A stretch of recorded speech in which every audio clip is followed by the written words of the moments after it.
영광을 돌리세. 아멘.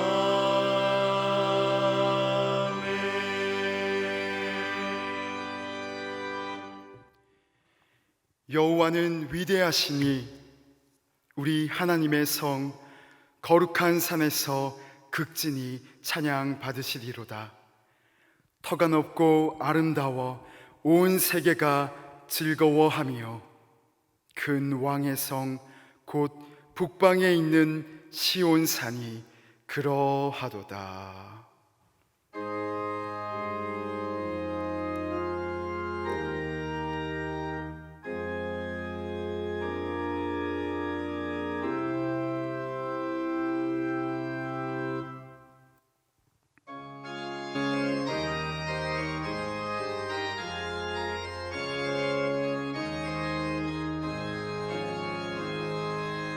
예수 우리 왕이여, 이곳에 오셔서 우리가 왕께 드리는 영광을 받아 주소서. 우리는 주님의 백성, 주님은 우리 왕이라. 왕이신 예수님 오셔서 좌정하사 다스리소서. 예수 우리 주시여, 이곳에 오셔서 우리가 주께 드리는 찬양을 받아 주소서. 우리는 주님의 종들, 주님은 우리 주시라. 주 대신 예수님 오셔서 이 찬양을 받아 주소서.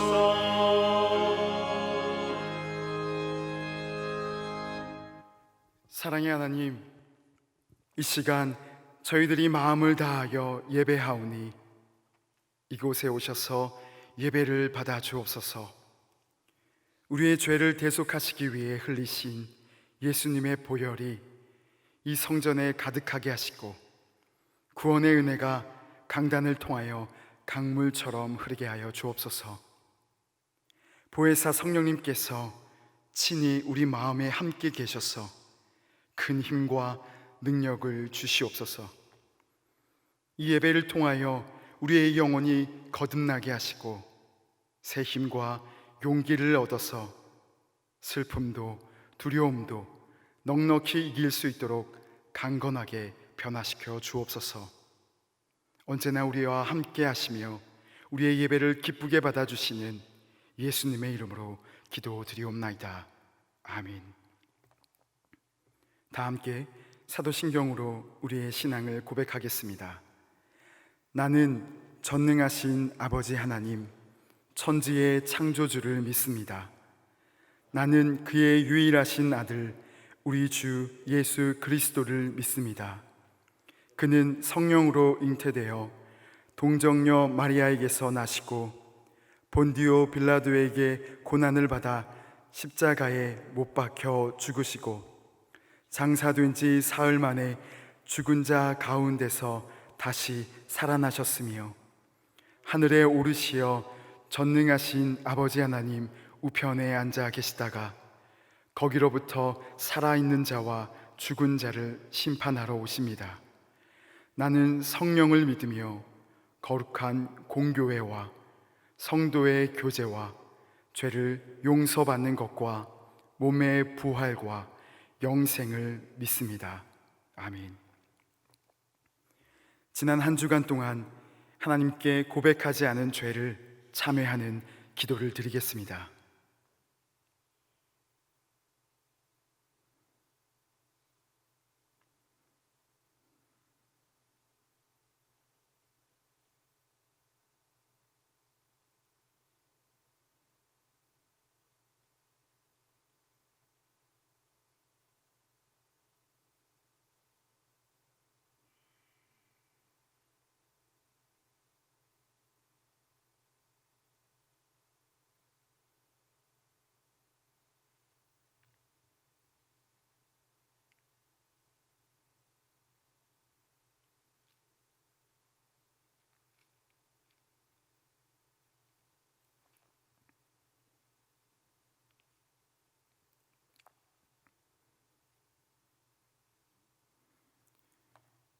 이 시간 하나님께서 이사야 57장 15절을 사죄하는 말씀으로 주십니다. 이 말씀으로 고백한 여러분의 죄가 용서받았음을 확신하시기 바랍니다.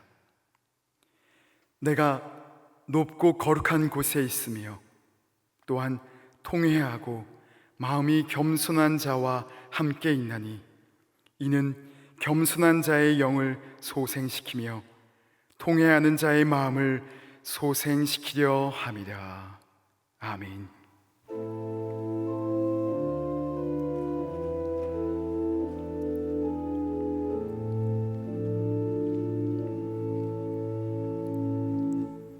성시교독 35번입니다.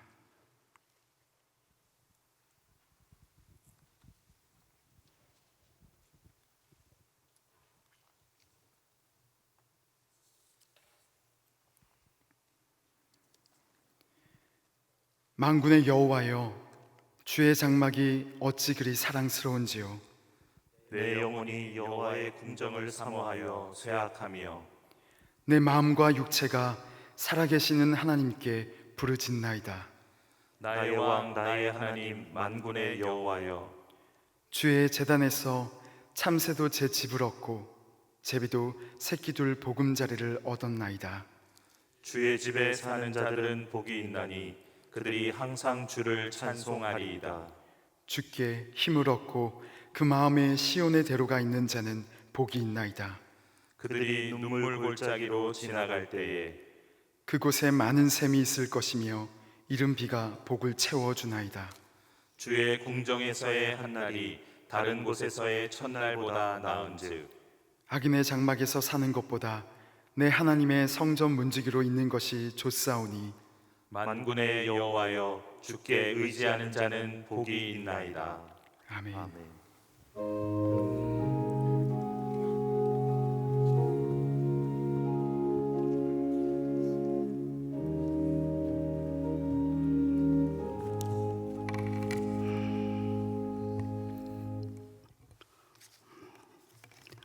말씀이시여 생명의 근원이시며 인생의 주인이신 하나님 아버지, 풍파많은 세상에서 우리를 지키시고 여기까지 인도하신 은혜를 감사드립니다.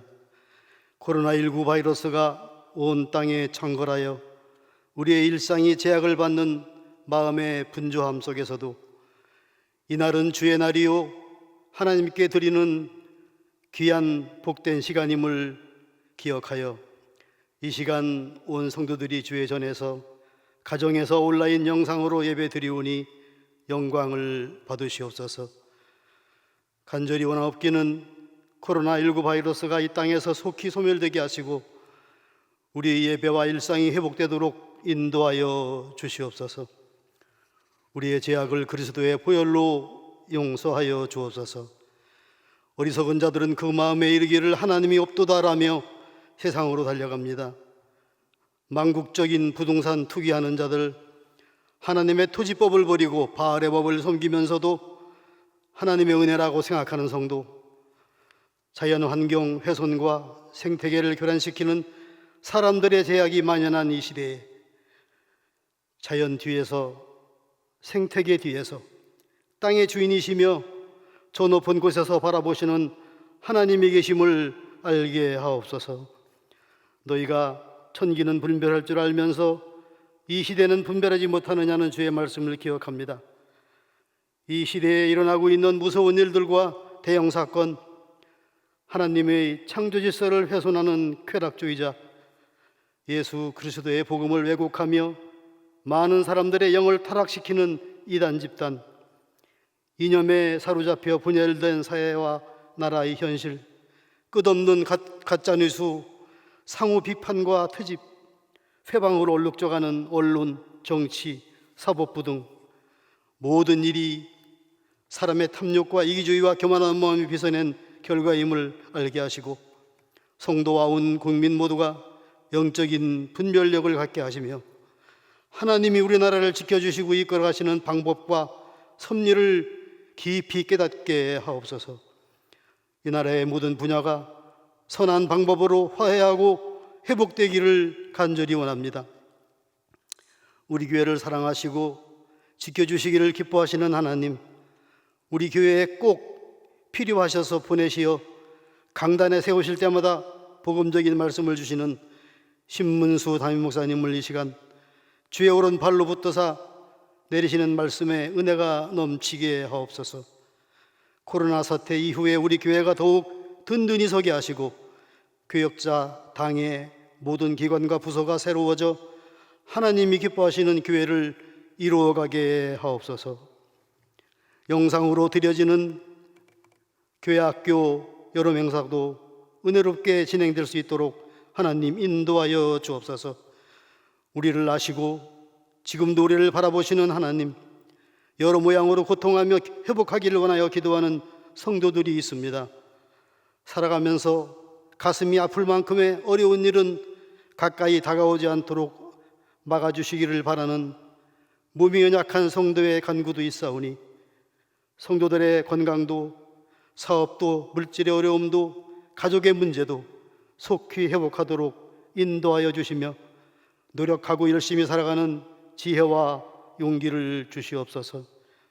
이 시간 하나님의 손길을 생각하며 찬양을 올려드릴 김문지 성도에게 범사가 복되게 하시고 그 손길을 늘 느끼는 일생이 되게 하시며 온 성도들과 한 마음으로 하나님께 영광이 되게 하옵소서.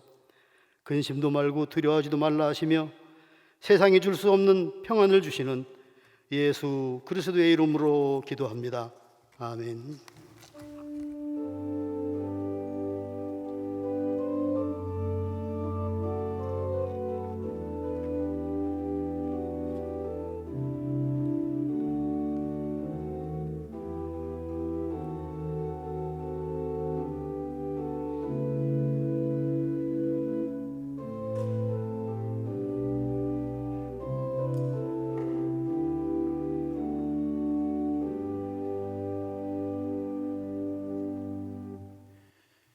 하나님께서 우리에게 주시는 말씀은 사무엘상 19장 8절에서 12절의 말씀입니다.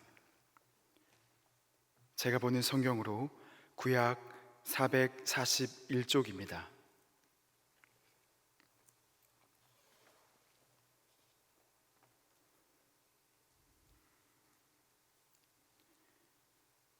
하나님의 말씀을 봉독하겠습니다. 전쟁이 다시 있으므로 다윗이 나가서 블레셋 사람들과 싸워 그들을 크게 쳐 죽이매 그들이 그 앞에서 도망하니라. 사울이 손에 단창을 가지고 그의 집에 앉았을 때에 여호와께서 부르시는 악령이 사울에게 접하였으므로 다윗이 손으로 수금을 탈 때에 사울이 단창으로 다윗을 벽에 박으려 하였으나 그는 사울의 앞을 피하고 사울의 창은 벽에 박힌지라. 다윗이 그 밤에 도피하매 사울이 전령들을 다윗의 집에 보내어 그를 지키다가 아침에 그를 죽이게 하려 한지라. 다윗의 아내 미갈이 다윗에게 말하여 이르되 당신이 이 밤에 당신의 생명을 구하지 아니하면 내일에는 죽임을 당하리라 하고 미갈이 다윗을 창에서 달아내리매 그가 피하여 도망하니라. 아멘.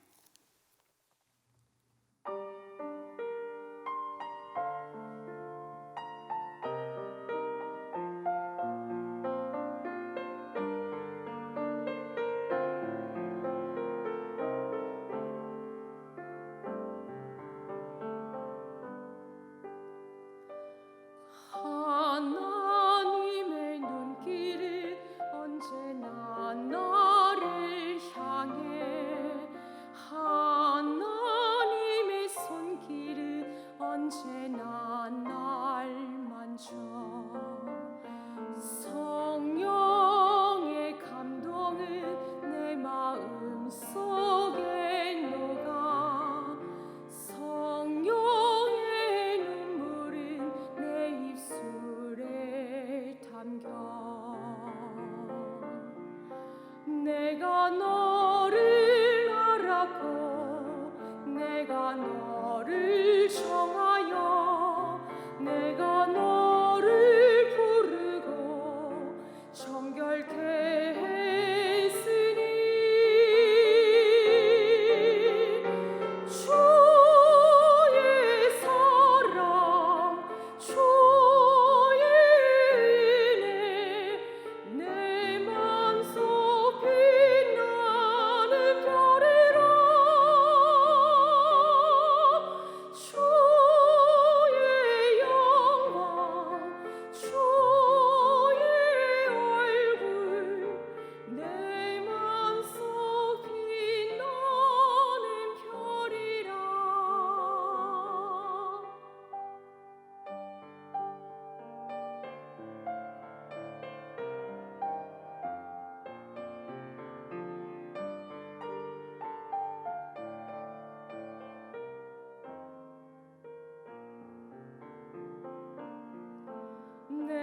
너를 알았고 내가 너를 청하여 내가 너를 부르고 정결케 했으니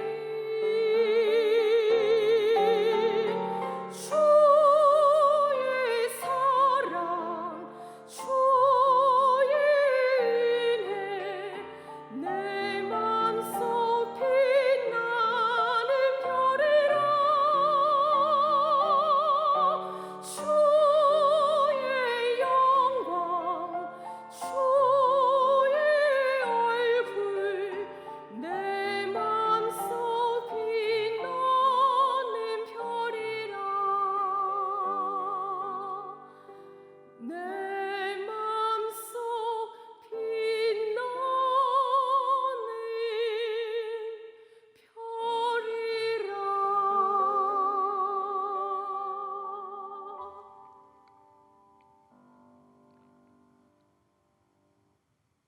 아멘. 또 휘지티브라는 제목, 도망자죠.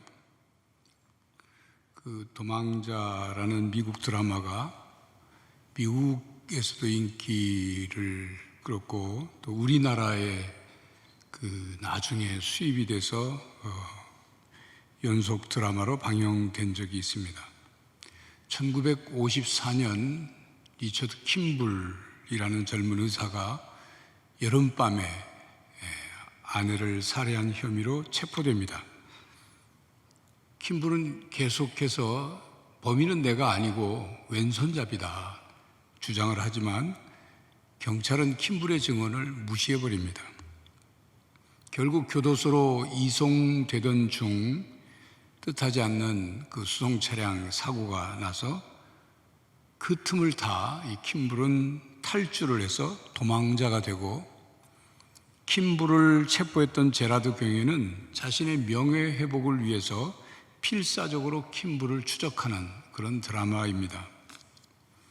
이 드라마는 실제로 벌어진 샘 세포드 사건을 모델로 해서 끝없는 도망자가 떠돌면서도 어려운 사람들을 만나면 주저없이 도와주는 그 휴머니즘 가득한 의사 킴블과 모든 것을 내던져서 킴블을 끝까지 추적하는 그런 제라드 경이라는 캐릭터를 앞세워서 큰 인기를 끌었습니다.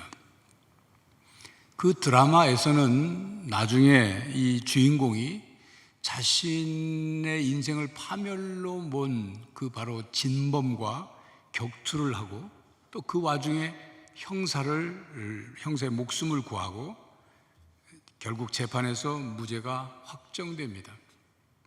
이 드라마가 인기리에 방영된 후에 1993년 도망자라는 같은 제목 같은 내용으로 해리슨 포드와 토미 리 존스가 출연한 영화가 만들어져서 전 세계적으로 크게 흥행을 했죠. 여기서 잠시 이런 질문을 해봅니다. 이 드라마와 영화가 왜 높은 시청률과 흥행을 하게 되었을까?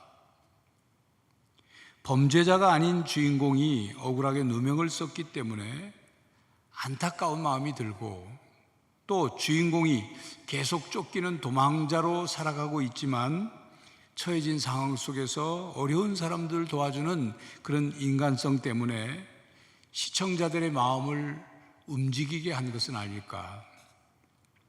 또 누구든지 그런 억울함을 당할 수 있고 누명을 쓸 수 있기 때문에 그 주인공에게 감정이입이 되어서 누명이 벗겨지기를 원하는 그런 간절한 시청자의 마음이 모아진 것이 아닐까 하는 생각을 해봅니다. 그런데 드라마 도망자는 성경에 기록된 쫓겨다니는 도망자 다윗을 연상하게 합니다.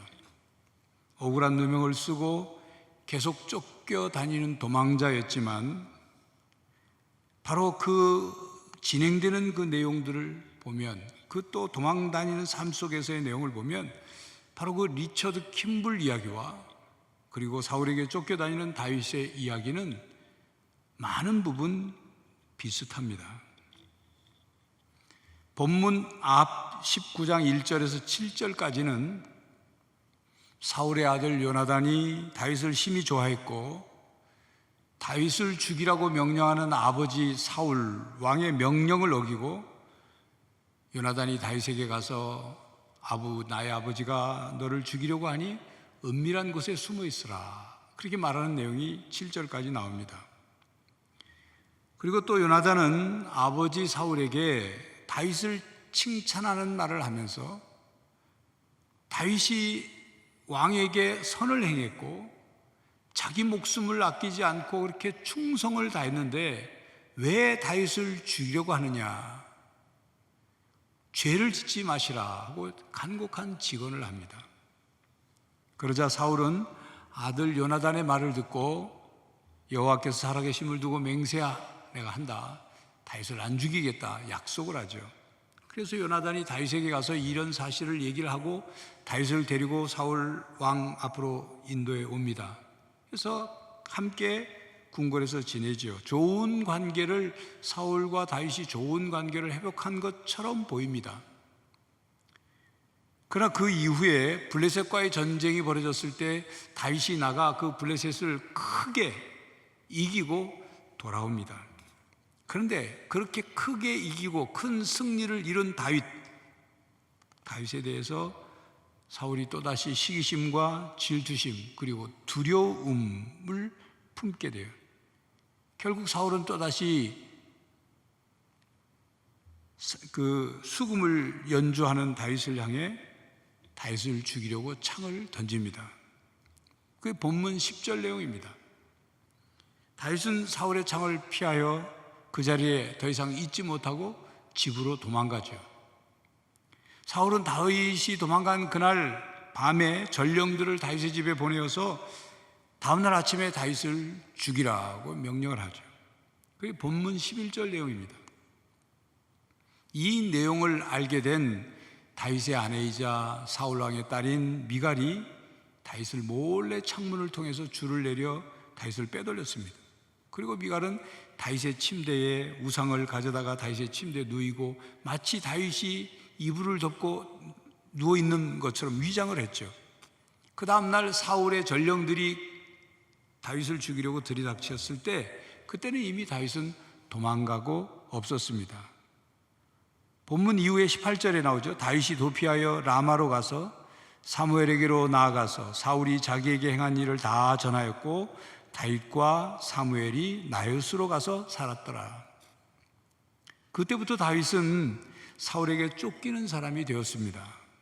사울의 계속적인 추격을 받으며 사울이 죽기 전까지 다윗의 나이 20세부터 30세까지 청년기 10년이라는 그런 아주 귀한 세월을 도망자로서 쫓기는 삶을 살아야만 했습니다. 언제 사울의 손에 죽을지 모를 그런 상황을 겪으면서 발 한 번 편히 뻗지 못하고 잠을 자야 했고 의식주의 문제가 늘 불안했고 인간다운 자유를 누리지 못하며 늘 긴장 상태 속에서 쫓겨 다녀야 했습니다. 그런데 다윗을 죽이려고 혈안이 되어 끊임없이 쫓은 사울과 억울하게 쫓겨다닌 다윗의 삶을 들여다보면 분명 다윗은 사울에게 쫓기고 있습니다. 그런데 사울도 무엇인가 쫓기는 사람처럼 편안하지 못합니다. 정신적으로 안정적이지 못합니다. 아들 요나단에게 퍼부은 말이나 딸 미갈에게 한 말이라든지 후에 제사장 아히멜렉과 그 집의 제사장들을 살육한 것을 보면 선하고 정의로운 왕의 모습은 조금도 보이지 않습니다. 마치 쫓겨다니는 사람에게 나타나는 강한 스트레스를 받고 있는 그런 모습이 사울에게 보입니다. 사울이 다윗을 죽이려고 쫓은 것을 보면 다윗은 곧 사울에게 곧 죽임을 당할 것 같은 그런 분위기죠. 그런데 결과를 보면 다윗은 죽지 않고 후에 왕이 됩니다. 사울은 다윗을 시기하고 다윗을 경쟁자로 여기고 다윗을 제거하기 위해 쫓아다니다가 결국 블레셋과의 전쟁에서 블레셋 사람들이 죽은 사울의 머리를 베버리고 사울이 입고 있던 모든 갑옷을 벗겨서 벌거벗긴 맨 몸뚱아리만 매달아서 죽는 그런 사울의 끔찍한 종말을 사울은 맞습니다. 여러 가지 정황과 이유를 분석해 보면 사울은 왕으로서 사명과 역할을 제대로 감당하지 못하고 다윗을 죽이려고 쫓아다니다가 결국 그냥 죽었다, 그렇게 말할 수밖에 없죠. 오히려 다윗은 사울을 죽일 수 있는 상황에서도 죽이지 않았습니다. 그러니까 다윗은 사울 왕과 정치적인 적도 아니었고 사울을 죽이려고 혈안이 되어 있는 신하도 아니었습니다. 그런데도 사울은 왜 다윗을 죽이려고 쫓아다녔을까요? 사울은 다윗을 죽이려고 쫓아다녔지만 실상은 사울이 무엇인가 쫓기며 살았습니다. 그렇다면 사울은 무엇에 쫓기는 삶을 살았단 말일까요? 이미 오래전 설교에서 사울은 자존감이 낮았고 자존감이 낮으니 열등감을 가지고 있다는 말씀을 드린 적이 있습니다. 사울은 열등감 때문에 쫓기듯 살았습니다. 열등감은 다른 사람과 자신을 비교해서 자신을 낮게 평가하는 거죠. 자신을 무가치하게 여깁니다. 자신을 낮게 평가하니까 자신에 대해서도 불안하고 자신감이 없습니다. 그런데 사울은 왕의 자리에는 앉아 있기는 하지만 다윗을 자기가 보니까 자기보다 잘하는 것 같고 백성들의 마음이 다윗에게 쏠리는 것 같고 그러니 자기 자리가 불안했던 거죠. 다윗을 질투하고 경쟁자로 규정하면서부터 사울은 열등감과 불안감에 의해서 다윗을 죽여야만 자기 자리를 지킬 수 있겠다, 내가 살 수 있겠다, 그 생각에 사로잡혀 살아간 것입니다. 사무엘상 19장 29절에 사울이 다윗을 더욱더욱 두려워하여 평생의 다윗의 적이 되니라고 말씀하죠. 하나님께서 자신의 왕위를 빼앗아서 다윗에게 줄 것 같고 또 백성들이 자신을 따르지 않고 다윗을 따르게 되면 왕의 자리가 다윗에게 넘어갈 것 같으니까 다윗을 두려워한 것입니다. 사울은 다윗에 대한 두려움에 쫓겨서 다윗을 죽이려 한 것입니다. 정리하면 사울은 열등감, 불안감, 두려움에 쫓겨 다윗을 죽이려고 했고 그래서 하나님께서 세우신 왕으로서의 사명과 역할을 제대로 하지 못했던 것입니다. 그런데 여러분, 사울의 모습에서 우리의 모습을 발견하는 것은 무엇일까요? 무엇인가 쫓기는 삶, 무엇인가 떠밀려 사는 삶, 어쩔 수 없이 쫓겨다니는 삶을 살고 있는 우리의 모습이 사울의 모습에서 보이는 것은 어찌된 일일까요? 늘 일에 쫓기는 사람이 있습니다. 시간에 쫓기는 것이죠. 그래서 조급하게 하고 불안하게 살아갑니다. 어떤 사람은 돈에 쫓기고 어떤 사람은 성공주의에 쫓깁니다. 어떤 사람은 경쟁에 쫓기듯 살아갑니다. 우리 인생을 쉴 새 없이 쫓기듯 살게 하는 것은 내 속에 있는 야망과 욕심 때문입니다. 우리는 더 풍족해졌고 더 편안해졌고 더 발전된 세상에서 살아가고 있지만 우리는 여전히 쫓기듯 살아갑니다. 두려움에 쫓기는 사람들도 있습니다. 실패할까 두려워하고 자기 자리를 빼앗길까 두려워하고 인기를 잃을까 두려워하고 죽을까 두려워서 두려움에 쫓겨 살아갑니다. 그런데 더 어처구니 없는 것은 우리가 쫓기는 삶을 살고 있다는 사실조차 모른 채 살아가고 있다는 것입니다. 또는 그렇게 쫓기듯 살지 않으면 그것이 게으른 것이고 성공할 수도 없고 행복할 수도 없고 후회하는 삶을 살게 될 거라고 생각하며 살아간다는 것입니다. 또는 불안해하고 초조해하고 긴장하며 스트레스를 받으며 사는 것이 현대인으로서의 삶에서는 피할 수 없는 거라고, 당연한 것이라고 생각하며 살아가고 있다는 거죠. 고든 맥도날드는 저서 내면 세계의 질서와 영적 성장에서 싱크홀 현상을 말했습니다. 우리말로는 함몰 웅덩이죠. 과학자들은 이 함몰 웅덩이는 가뭄으로 인해서 지하수, 땅속 지하수가 흐르는 지하수가 고갈돼서 그 지표가 그 힘을 지탱할 힘을 잃어버려서 그냥 주저앉은, 그래서 생기는 현상이라고 설명하죠. 근데 요즘 보니까 꼭 그것만 아니에요. 인근 지역의 대규모 건축 공사 때문이기도 하고, 또 지하에 매설된 수도관에서 지속적으로 흘러나온 누수가 계속 지하의 흙을 쓸려버리다가 어느 순간 갑자기 땅이 저렇게 푹 꺼져버린 겁니다. 이렇게 싱크홀 현상은 표면에는 잘 나타나지 않습니다. 그러나 어느 날 갑자기 발생합니다. 그러나 갑작스럽게 생겨난 것은 아닙니다. 서서히 지속적으로 땅 아래에서 어떤 일들이 일어나고 발생하고 있었기 때문에 마침내 싱크홀 현상이 일어나는 거죠. 쫓기는 삶을 사는 사람들에게 싱크홀 현상이 나타나기 쉽습니다. 어느 날 삶이 무너집니다. 마음이 무너집니다. 이것에 쫓기고 저것에 쫓기는 삶을 살다가 스트레스가 쌓이고 또 쌓여서 어느 순간 마음속에 커다란 구멍이 생깁니다. 그동안은 잘 버티고 있다고 생각하다가 어느 순간 상처를 받으면, 충격을 받으면, 감당하기 어려운 삶의 무게가 짓누르면 더 이상 버티지 못하고 무너집니다. 함몰된 커다란 웅덩이 아래로 떨어져 버립니다.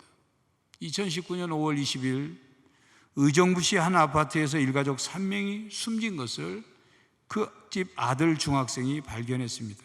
그 아들의 말에 의하면 자기 아버지는 목재가구 부품을 제작해서 조립하는 그런 일을 했는데, 그런 조그만 공장을 운영했는데 직원도 없이 혼자 7년간을 그렇게 운영하다가 경영난을 겪으면서 2억 원의 빚을 졌대요. 2억 원의 빚에 매달 나가야 할 돈이 200만 원이었다는 거죠. 그동안 자기 어머니가 식당 일을 나가면서 150만 원씩 벌어왔는데 빚 갚느라, 이자 갚느라 150만 원 다 넣어도 늘 50만 원의 빚이, 그 이자 빚이 모자라서 늘 그것이 계속 쌓인 거예요. 사건 전날 밤 부모님과 고등학생 누나가 비관적인 대화를 나누며 서로 부둥켜 안으며 울고 있는 모습을 보았다는 거죠. 그리고 빚에 쫓겨 더 이상 살 수 없다고 판단해 극단적인 선택을 한 것입니다. 이렇게 빚이든 일이든 사람이든 무엇에든 쫓겨서, 또 각종 스트레스에 쫓겨서 신경 쓸 질환이나 불면증, 강박증, 우울증, 공황장애 같은 정신적인 싱크홀이 발생하는 것입니다.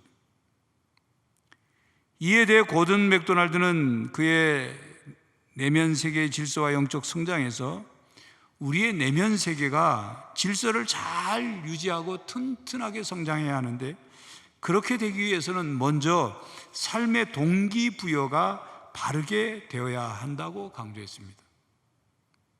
그러면서 동기부여에 따라 사람 유형을 구분합니다. 고든 맥도날드는 쫓기는 사람, 드라이븐 피플과 부름받은 사람, 콜드 피플로 나누고 있습니다. 무엇이 우리로 하여금 어떠한 행동을 하게 하는가 하는 동기부여에 따라 무엇인가 쫓겨 사는 사람인가, 아니면 부름받은 사명을 향해 달려가는 사람인가를 구분합니다. 고든 맥도날드는 바로 이 쫓겨다니는 사람, 쫓기는 사람의 전형적인 예가 사울이라고 말을 합니다. 사울을 보면 우울증에 걸리기도 하고 폭발한 듯한 분노를 터뜨리기도 하고 아들 요나단에게 아주 격하고 심한 말을 하기도 하고 난폭한 행동을 하기도 하고 자제력을 잃기도 합니다. 왜 그렇게 됐을까요? 사울은 애초부터 쫓겨다니는 사람이었고 내면 세계의 질서를 가꾸지 않았기 때문이라고 분석을 하는 거예요. 그렇습니다. 사울은 쫓기는 사람으로 살았고 다윗은 부름받은 사람으로 살았습니다. 사울도 하나님께 부름받은 사람이었죠. 그러나 그는 점점 하나님께로부터 부름받은 사실을 잊고 부름받은 사람으로 살지 못했어요. 다윗은 사울에게 쫓기면서도 하나님께 더 가까이 갔고 하나님과 함께 했습니다. 사울은 다윗을 쫓으면 쫓을수록 하나님과 점점 더 멀어졌습니다. 시편 59편은 다윗의 시입니다. 오늘 본문을 배경으로 한 시죠. 사울이 사람을 보내어 다윗을 죽이려고 그 집을 지킨 때에 쓴 시라, 이렇게 표제가 붙어 있어요. 이 59편은 이런 내용으로 시작합니다. 다윗이 자신을 치려고 하는 자에게서 자신을 건져달라고 간구하는 내용으로부터 시작됩니다. 그러면서 그 시편 끝부분 16절과 17절은 이렇습니다. 나는 주의 힘을 노래하며 아침에 주의 인자심을 높이 부르오리니 주는 나의 요새이시며 나의 환난 날의 피난처이십니다. 나의 힘이시여 내가 주께 찬송하오리니 하나님은 나의 요새이시며 나를 긍휼히 여기시는 하나님이십니다. 다윗은 사울에게 쫓김을 당하면서도 쫓기는 삶을 살지 않을 수 있었던 것, 그것이 무엇인가를 16절과 17절을 통해서 우리가 정확히 알 수가 있습니다. 다윗은 쫓겨다니면서도 하나님을 향해 나갔습니다. 하나님과 함께 했습니다. 사람들에게, 적에게, 원수들에게 쫓겨도 하나님을 피난처로 삼았습니다. 그런 다윗을 하나님은 받으셔서 요새가 되어주셨고 그리고 다윗을 품어주셨습니다. 쫓기는 사람이 아니라 부름받은 사람은 하나님 앞에서 자신이 누구인지를 압니다. 자신이 청직이라는 사실을 압니다. 알고 살아가요. 인생의 목적을 발견하여 흔들리지 않습니다. 하나님을 의지하는 법을 배워서 하나님께 자신의 삶을 의탁하고 또 하나님의 인도하심에 순종합니다.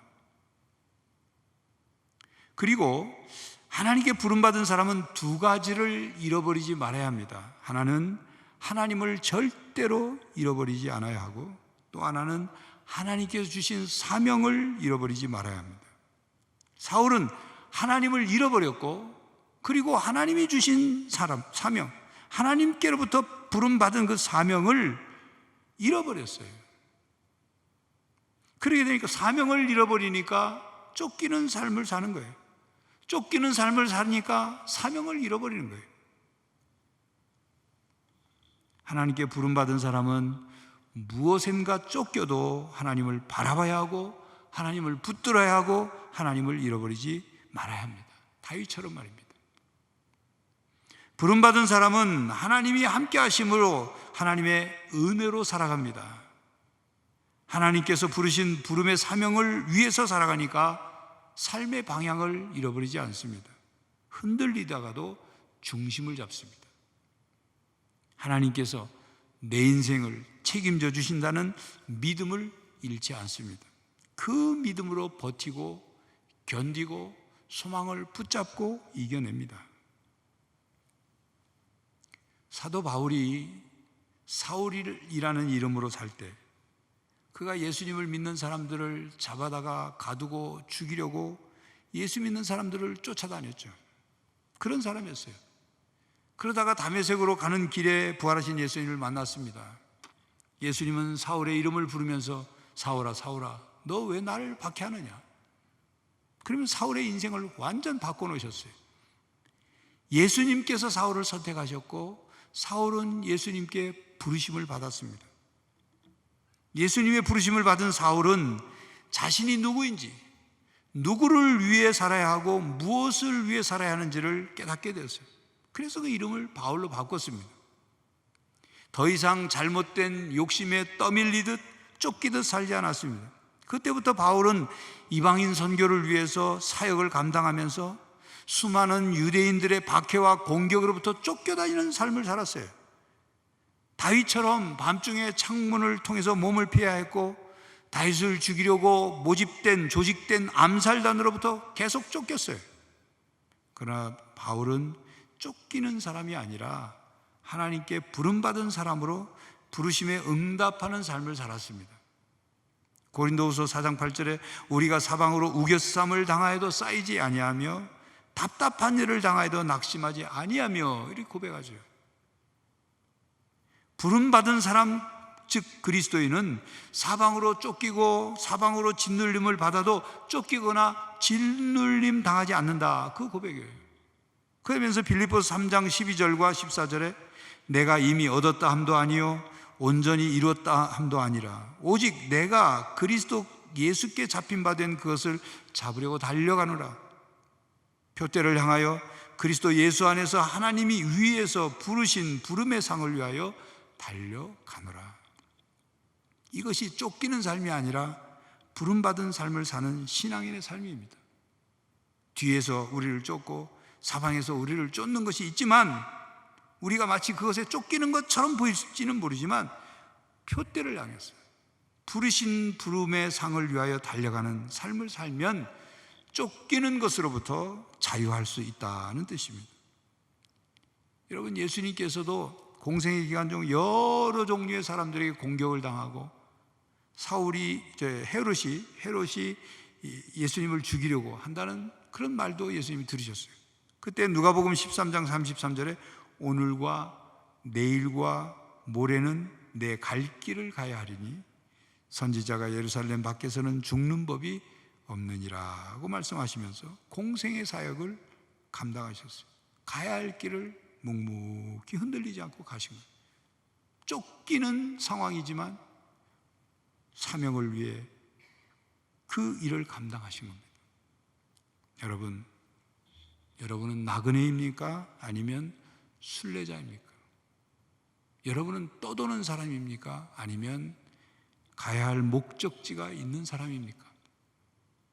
여러분은 이리저리 떠밀려 사는 부평초와 같은 사람입니까? 아니면 다시 돌아가야 할 곳을 알고 거꾸로 강을 거스러 오르는 연어와 같은 사람입니까? 여러분은 무엇인가 쫓겨 사는 사람입니까? 아니면 부르심을 향해 나아가는 사람입니까? 다윗도 사울도 쫓기는 사람이었습니다. 물론 같은 것에 쫓기는 것은 아니었습니다.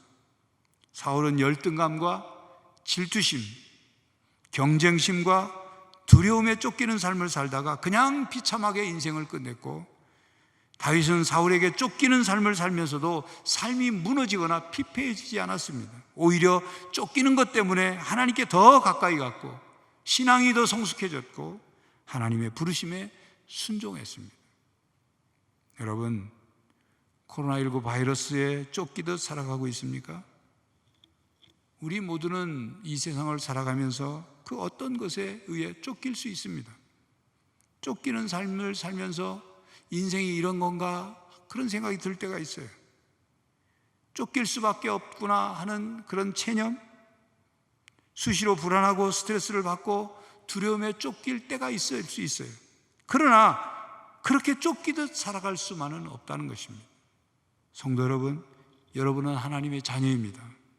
코로나19 사태 속에서도 하나님의 자녀로서 무엇을 위해 살아야 하는지를 깨달으시기 바랍니다. 우리는 이 세상을 쫓기듯 살아가는 허망한 존재가 아닙니다. 하나님께서 여러분에게 인생의 목적을 담아 이 땅에 태어나게 하셨고, 여러분이 필요하여 하나님이 여러분을 부르셨습니다. 여러분은 하나님께로부터 부름받은 사람입니다. 이제는 쫓기는 삶이 아니라 주님께서 여러분에게 주신 사명을 위해 살아가십시오. 언제나 하나님을 잃지 마십시오. 이 땅에서의 사명을 발견하고 그 사명을 주신 하나님께서 여러분을 책임져 주실 것을 믿고 사명을 이루어가는 성도가 되시기를 간절히 바랍니다. 기도하겠습니다. 하나님, 우리가 가야 할 방향을 알지 못할 때, 인생의 목적을 발견하지 못하고 하나님의 부르심에 합당한 사명을 깨닫지 못할 때 이것저것 이리저리 이런 상황 저런 상황에 밀리고 쫓기고 그리고 떠밀려 살 때가 있습니다. 우리가 무엇을 위해 살아야 하며, 나는 하나님 앞에 어떤 존재이며, 그리고 힘들고 우리를 떠밀고 쫓고 짓누르는 것 같은 그런 상황과 환경 속에서도 흔들림 없이 우리의 삶을 살아가게 하여 주시옵소서. 부르심에 합당한 사명을 다 이루며 사는 거룩한 성도들이 되게 하여 주시옵소서. 예수 그리스도의 이름으로 기도하옵나이다. 아멘.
떨면서 바치는 이 작은 예물도 주님은 귀하게 받으시리. 어두운 밤 지나고 새 아침 맞으리. 믿음과 소망을 늘 주시리.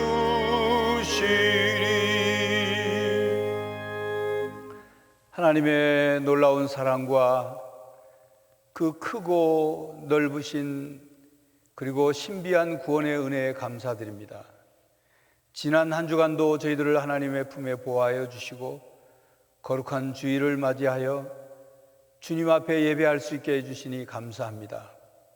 주 앞에 예배드리는 모든 성도들, 각 가정과 처소에서 드리는 예배 가운데 임하시고 그 주님께 올려드리는 찬양과 고백과 영광을 받아 주시옵소서. 또한 이 시간 주 앞에 예물을 올려드립니다.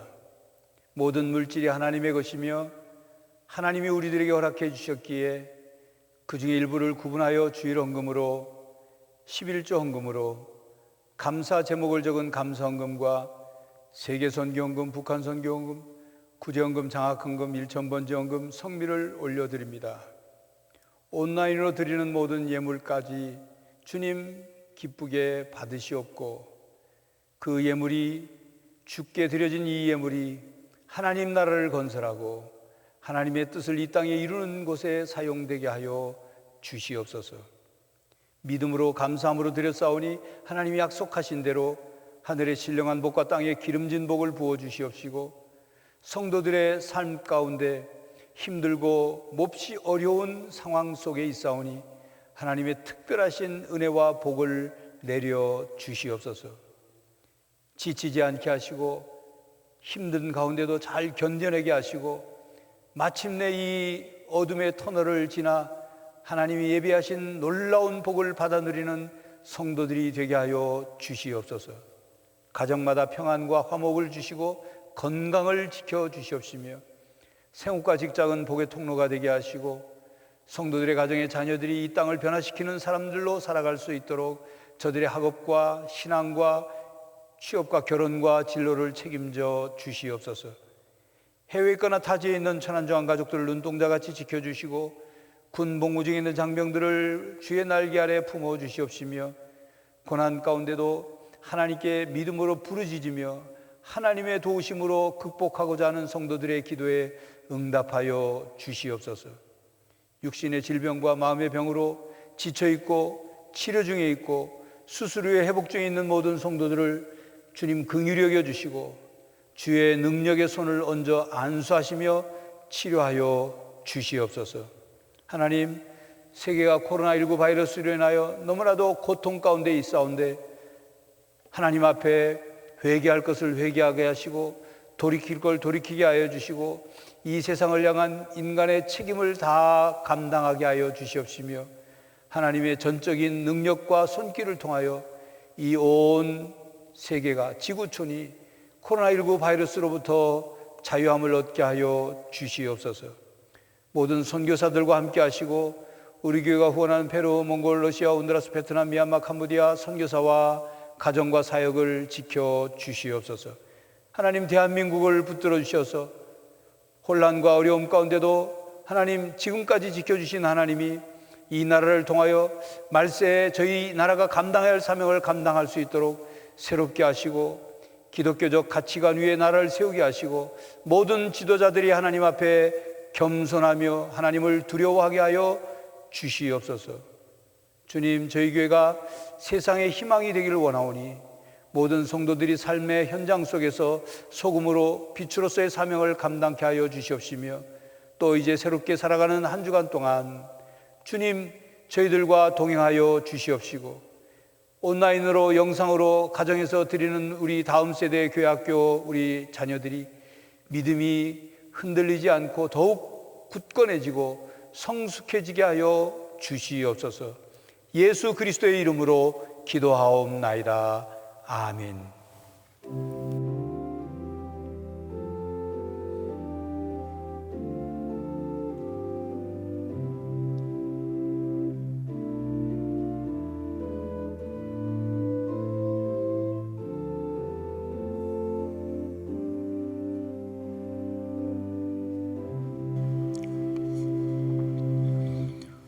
우리 서로 인사하겠습니다. 축복합니다. 축복합니다. 축복합니다. 교회 생활 말씀드립니다. 코로나19 사태로 우리가 온라인 영상으로 예배를 드리고 있습니다. 이 모든 상황들이 속히 회복될 수 있도록 위해서 기도해 주시고 오전 10시, 오후 3시, 저녁 9시 시간을 우리 정해서 함께 기도하고 있으니까 함께 힘을 모아 기도해 주시기를 부탁을 드립니다. 계속적으로 상황에 따른 안내, 예배와 교회 생활에 대한 안내를 알려드릴 테니까 교회에서 보내드리는 문자나 구역장님들을 통해서 전해드리는 SNS 내용이나 또 교회 홈페이지를 통해서 교회 생활에 참여해 주시기 바랍니다. 아울러 지난 11일 금요일 날 저녁 8시부터 9시까지 1시간 동안 금요 기도회를 온라인으로 기도회를 했는데 이제 계속 금요일마다 금요 기도회가 계속되는 것 아시고 각 가정에서 혹은 처소에서 기도회에 참여해 주시기를 부탁을 드립니다. 정기 재직회가 오늘 저녁 찬양 예배 후에 있습니다. 아시는 것처럼 충남에서는 50인까지 예배를 성전에서 현장에서 드릴 수 있도록 이제 방역 지침을 좀 완화했는데 우리 교회는 그 50명 제한해서 신청해서 예배에 참석하고 하는 그것이 오히려 또 교인들의 마음이 상할 수 있겠다 해서 그냥 온라인으로 드립니다. 재직회는 특별히 재직회 부장 차장님들 회의에 꼭 필요하신 분들은 참여해 주시기를 부탁을 드리고 나머지 분들은 여러 형편 때문에 다 참여할 수 없기 때문에 양해해 주시기 바랍니다. 금주에부터 영아부가 3주 동안 주일날 성경학교를 온라인으로 실시합니다.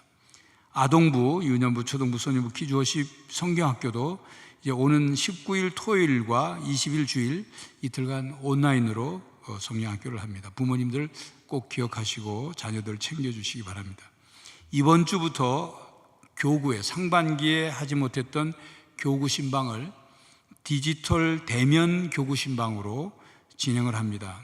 신방 각 구역 해당되는 구역에서 신방을 요청한 가정, 기도 제목을 내신 가정과 교구장이 화상으로 휴대폰 영상 통화나 혹은 카카오톡의 그 페이스톡이나 혹은 줌 같은 도구를 통해서 이제 신방 형식을 갖춘 그 디지털 대면 교구 신방을 하니까 각 가정에서는 비록 직접 대면하지 못하지만 모든 것에 임재하시는 성령 하나님의 그 임재를 구하면서 신방을 기도로 준비해 주시기 바랍니다.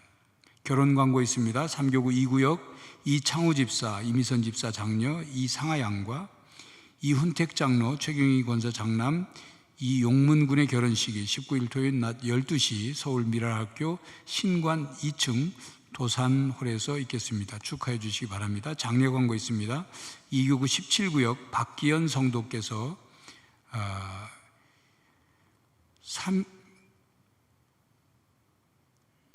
운명하셨습니다.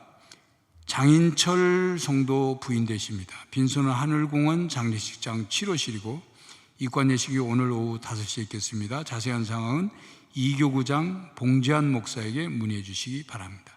이상 말씀드립니다.